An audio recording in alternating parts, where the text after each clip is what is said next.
কি ভুল বললাম শুনি?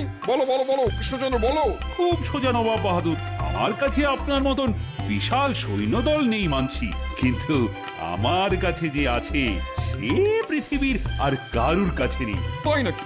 তোমার কাছে কি এমন হাতি ঘোড়া আছে শুনি? আমার কাছে গোপাল আছে।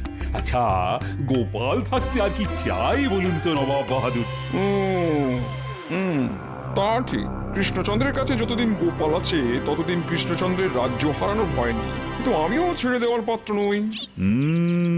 কি ভাবছেন নবাব বাহাদুর? কিছু কিছু না কৃষ্ণচন্দ্র, এই মাসের খাজনাটা সময় মতন দিয়ে দিও, না হলে আমি তোমার গর্দান নেবো, এই বলে দিলাম।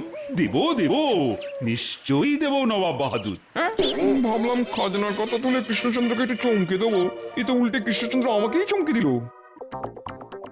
জাহাপানা, জাহাপানা, এবার চলুন জাহাপানা, আর দেরি করলে আমাদের যে মুর্শিদাবাদ পৌঁছতে অনেক দেরি হয়ে যাবে। যাচ্ছি যাচ্ছি, এই চলি কৃষ্ণচন্দ্র, চলো চলো উচিত চলো।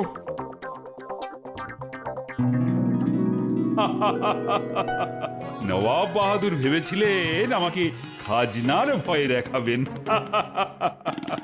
ওটি আর হচ্ছে না। আমি আজই মন্ত্রীকে দিয়ে মুর্শিদাবাদে খাজনা পাঠিয়ে দেব। মন্ত্রী, আরে এই মন্ত্রী, উফ,